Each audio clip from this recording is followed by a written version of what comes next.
Donald Trump y'a ka kuma daminɛ ko tilatilali bɛ u ka sigida kɔnɔ nin wagati in na ko o kan ka furakɛ ko u bɛɛ ye Américains ye wa u sirilen don ɲɔgɔn na ni siniɲɛsigi kelen de ye a ka kuma la. A ko ale bɛ i yɛrɛ kanbɔ bi ka kɛ Amérique bɛɛ de ka jamana ɲɛmɔgɔ ye. A tɛ fɛ ka kɛ Amérique fankelen ka jamana ɲɛmɔgɔ ye. U ka da ka sebaya to o kɔnɔna la n'i kɛra Amérique fankelen ka jamana ɲɛmɔgɔ ye.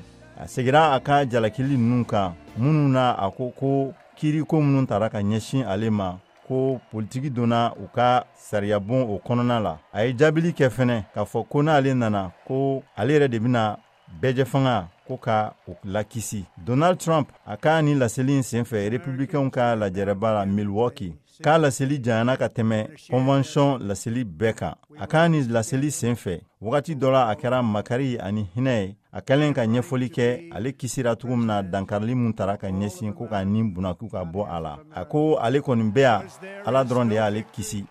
A segira ka siɲɛ caman ale kisira cogo min na ka bɔ nin ma k'ale tun man ka kɛ nin yɔrɔ in na yan. O jaabila jama fanba y'i kanto ni hinɛ ni makari ni misimisi ye k'a i dun i bi yan bɛɛ. A ka laseli senfɛ Donald Trump ko a bɛna wulikajɔ kɛrɛnkɛrɛnlen kɛ yaasa dan bɛ se ka kari mɔgɔ minnu bɛ don u ka jamana kɔnɔ ka yamariya t'u bolo ani u bɛ se ka sɔrɔ waroli o bɛ se ka kɛlɛ cogo min ka bɔ jamanadenw kan. A da sera kɛlɛw fɛnɛ min bɛ senna nin wagati na farajɛla ani Rusi jamana ni ɲɔgɔn cɛ ani duniya gɛlɛya kuma wɛrɛ